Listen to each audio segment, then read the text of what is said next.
All right, but before we get to bloody Antietam, I just want to review a little bit of how we got here from yesterday. Remember I told you after the Union defeat in the Second Battle of Bull Run, President Lincoln replaced General Halleck with General McClellan, so there was just a little bit of a switch there. It would be the fourth change, third different commander. And after their loss at the Second Battle of Bull Run, I just wanted to add that morale in the Union Army was very, very low. And Northern confidence in winning this Civil War was a little bit shaken. And Confederate General Robert E. Lee could sense that disappointment within the Union troops, and he wanted to take advantage of that. And he also believed, and I want to explain this to you, that he thought if the Confederates were going to win the Civil War and be an independent nation from the rest of the Union, they couldn't mess around. They had to do it quickly because of the advantages that the North had over the South. Industry, the manufacturing, the population, those types of things. And he really was concerned that if this war drags out, we are going to have less of a chance to win. So this is why he was so confident after those victories in Virginia and decided he was going to take the war toward northern soil, and that's why he was going to invade the border state of Maryland, because he felt the quicker we can get a victory and get this thing ended, the better. Because the longer the war goes, the more advantages the North has. Now, we told you yesterday that the Confederates wanted to win a victory in Maryland for three important reasons. A victory might draw Maryland into the Confederacy, a victory on Union soil might convince Lincoln to end the war, and a victory in Maryland would give Southern soldiers access to food. Boy, food was tough. When we watch the video after the lecture day, you'll see how those Confederate soldiers, some didn't eat for 2 or 3 days. And so they're really needing that food in Maryland. Now, on the other hand, what I wanted to mention today is President Lincoln has this thought that maybe he'll free the slaves by something called the Emancipation Proclamation. He thinks there's an advantage to freeing the slaves at this time in the Civil War, which we'll get to a little later. But you're not going to announce something like that after you got your fanny kicked in battle, are you? I mean, it almost seems like you're in desperation there. So what Lincoln's looking for is a big military victory so he can unveil the Emancipation Proclamation. So this fight we're going to have in Maryland is just as important for the Union as it is for the Confederates, and it's going to be very, very competitive, and it's going to be very hostile, and we'll talk about that. Okay, with that said, General Lee's going to go on the offensive. He marches his Confederate troops from Richmond toward Maryland. And on the way to Maryland, they seize a Union arsenal. And where was that arsenal located? Come on, somebody really impressed me. I had to hint up too bad in the last class. What's an arsenal we're pretty familiar with? Where was it located? Somebody else tried to take this arsenal at one time, and actually, coincidentally, Colonel Robert E. Lee turned him away. Come on, are you serious? Colonel Robert E. Lee stopped somebody from taking the federal arsenal at this place. And this guy lost his 5 sons and ended up going to be hanged for it. Harper's Ferry, Virginia. Holy moly, you were worse than the other class. Harper's Ferry, Virginia. So on their way to Maryland, the Confederates are going to seize that Union arsenal at Harper's Ferry, Virginia, which is a little ironic because it was Colonel Robert E. Lee that secured it for the Union the last time it was assaulted. Okay, so they seize that Union arsenal and they continue their march towards Maryland. They're very confident in victory. They have the upper hand.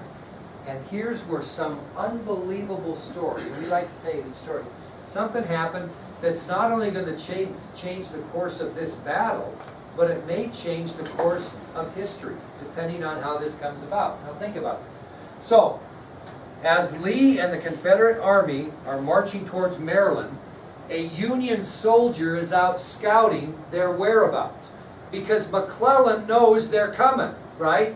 And he wants to know their whereabouts. And it wasn't uncommon to have scouts out reporting back, hey, this is where they're at. Hey, this is where they're at. Well, this Union soldier who was out scouting the Confederate advance upon Maryland, all of a sudden finds 3 cigars that are wrapped in paper. He's pretty excited because he likes cigars. Probably doesn't have much of an opportunity to have any because he's an enlisted soldier. So he quickly notices these 3 cigars wrapped up in this paper and picks them up. And as he looks at these cigars, because he's going to unwrap them and maybe have one, he notices writing on the paper that has wrapped up these 3 cigars. He notes there's writing. So he looks at it. And I'll be darned if it isn't the detailed strategy of General Lee's plans in his assault of Maryland. Somehow they had dropped off somebody's horse or whatever, and the entire strategy that Lee's going to use at Maryland is written on this paper that's wrapped in these 3 cigars. So what does this soldier do? Takes it back and gives it to General McClellan, who has a bit of a reputation as being conservative in his approach to battle. Did he hurry up and attack Richmond, or did he wait for reinforcements the last time? Waited. Well, now that McClellan knows Lee's battle plans and strategy, he's not going to have any problem initiating the fight in Maryland. It all comes from 3 cigars that are wrapped in these battle plans, if you can believe that. So, the Union soldier unwraps the paper from the cigars. He notices writing on it. The writing on the paper was a detailed strategy of General Lee's plans for his assault on Maryland. Union soldier immediately delivers these plans to General George McClellan's headquarters, and McClellan now knows the exact whereabouts and intentions of General Lee, and he will not be reluctant to attack the Confederates as he was in the past. So, on September 14, 1862, Confederate troops collide with Union troops, and the Union batters Lee's troops into retreat. So on September 14th, 1862, Union and Confederate troops collide, and Union troops batter Lee's troops into retreat. Now, when you get battled into retreat, what's your strategy? What are you going to do if you're Lee? You know, if I'm fighting Peyton here and I give her 3 or 4 and she's backed up into the ropes, what's she going to do? She's not going to quit. She's going to regroup and get her thoughts straight, and then she's going to counterattack and come back at me, right?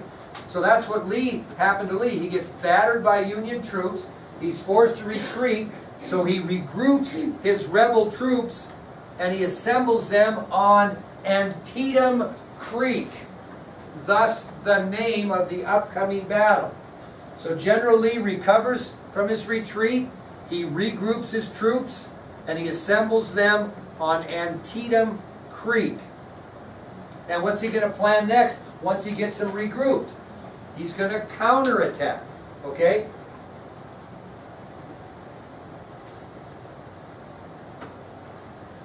Now, a big part of the Confederate forces are the hard-fighting Texas infantry. They're all the way from Texas, clear up in Maryland. They've got a reputation as tough fighters, no fear, and they're going to be a big part of Lee's counterattack here in a minute. That's the Texas infantry. And it just so happens that 2 brothers fight for the Texas infantry, William and Robert Gaston.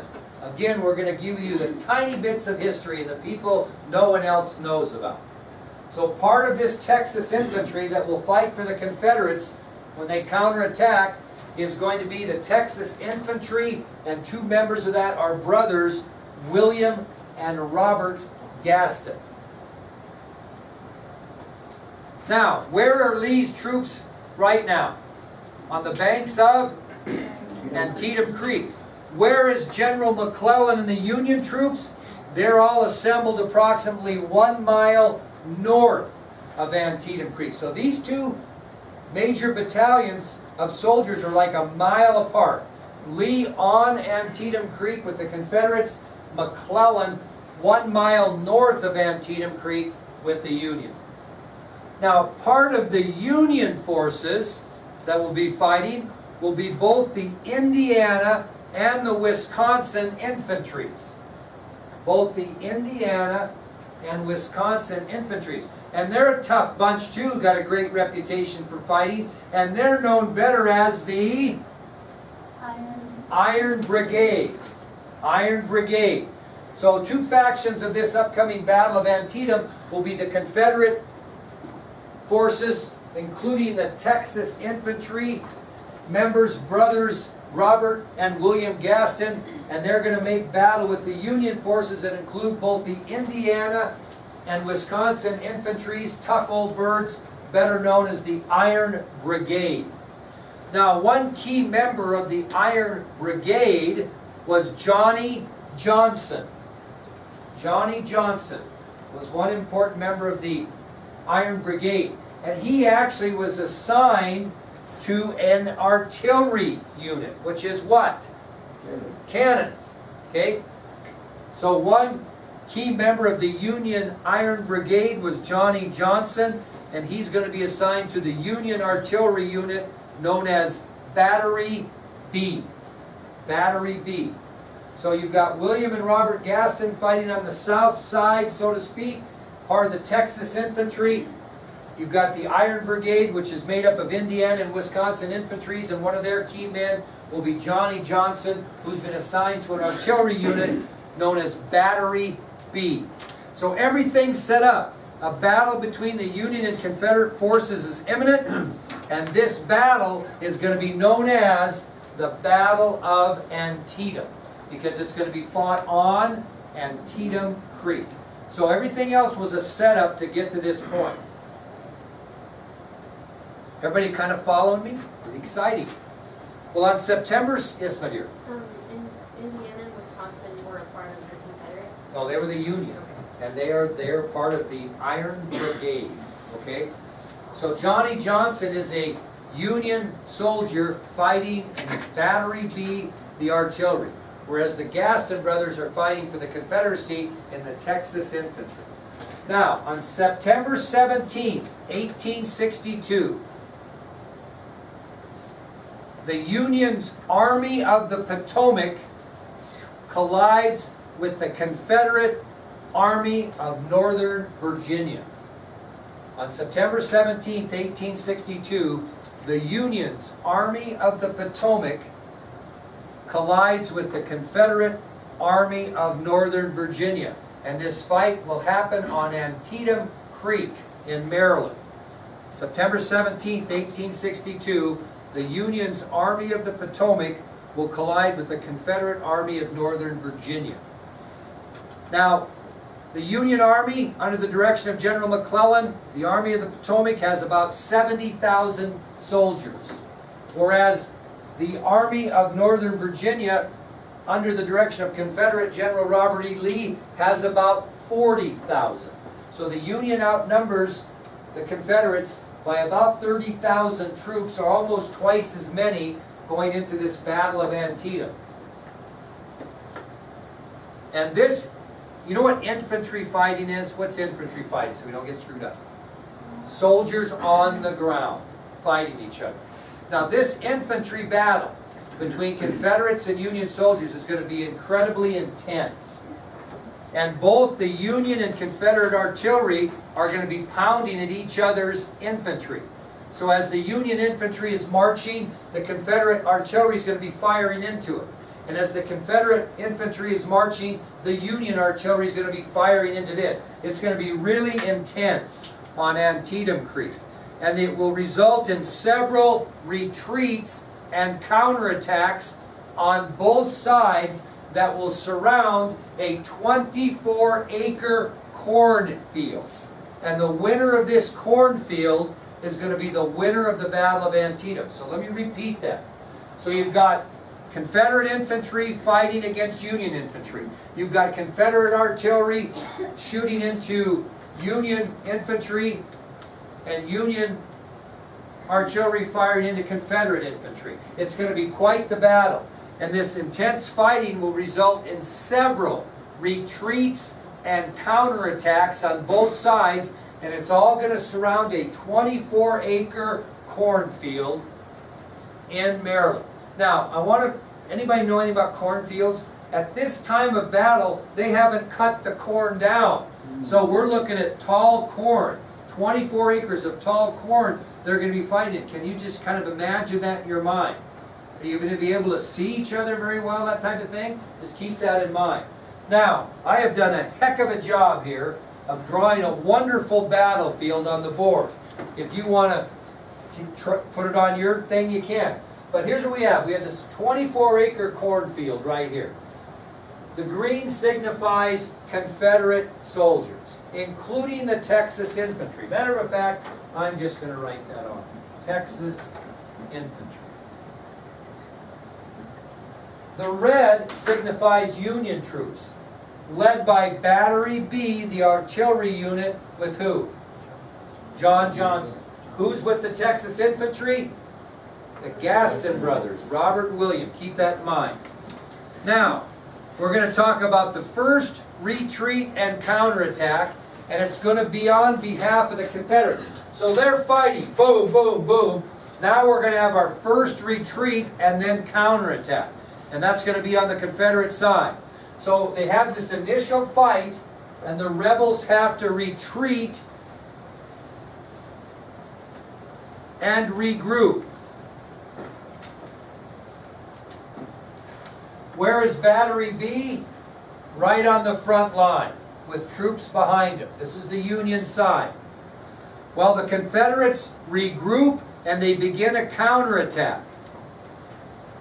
And this fighting during this counterattack is so intense that they estimated in the first hour of fighting, one soldier fell every 60 seconds. 60 times 60 minutes would be how many soldiers? 3,600 died in that first hour of the cornfield fight. It was estimated that during this first hour, after the first rebel retreat and counterattack, when they got to fighting, they were losing 1 a second for the first hour. 3,600 casualties. Well, that brings us to our second retreat and counterattack. And who's going to that be? Who's going to be the next retreat? The Union. So the second retreat and counterattack is on behalf of the Union.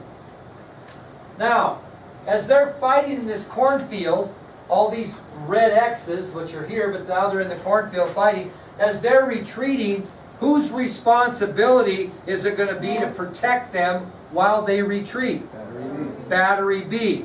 So as fighting continues on the second retreat counterattack, Union forces begin to retreat, and Battery B must stand fast to protect the Union movements. Well, Battery B continues their cannon fire at the approaching Confederates. Union soldiers regroup and prepare for a counterattack. And we come to the third retreat and counterattack, which is on the part of who? Confederates, because the Union has regrouped. So, Battery B protects the Union as they retreat on the second retreat and counterattack. And as they come back and attack the Confederates again, whose responsibility is it to protect the Confederates while they retreat and regroup? The Texas Infantry. Very good. So now it's going to be the responsibility of the Texas Infantry to hold out against Union forces as the rebels regroup and plan their counterattack against the charging Union soldiers. Well, the Texas Infantry, including the Gaston brothers, march into the cornfield and hold the Confederate line, waiting for their side to counterattack again. And so they do. And so now we have our fourth and final retreat and counterattack. And who's retreating this time? The Union. So the Union now is retreating and trying to get lined out. Well, who again is going to have to protect them while they're retreating? Battery B. Well, this isn't so good because the Texas Infantry's kicking rear and it's looking bad for Battery B.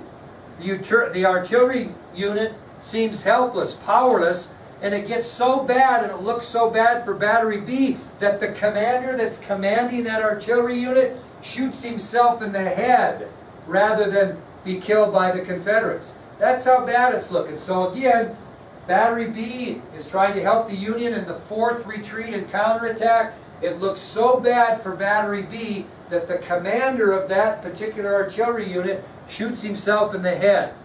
This is where Johnny Johnson appears. Okay? What he does is he rallies the artillery unit and he convinces them to put something else in the cannon barrels rather than cannonballs. He put canisters of small iron balls, like shotgun shells, quadrupled or maybe more.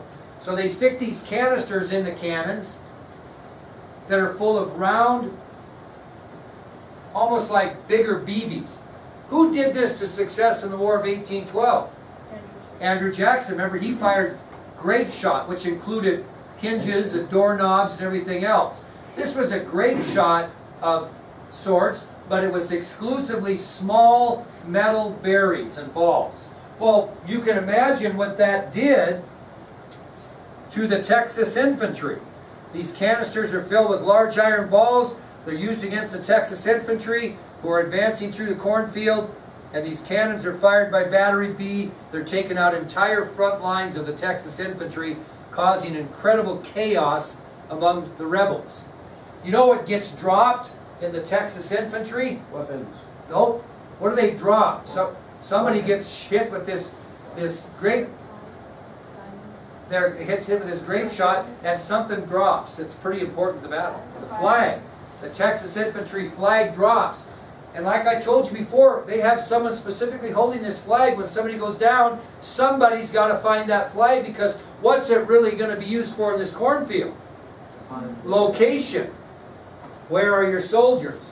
You know, because you're looking at help, because the Texas infantry aren't the only ones fighting in this, and they want to know, let their colleagues know where they're at. Well, the man that started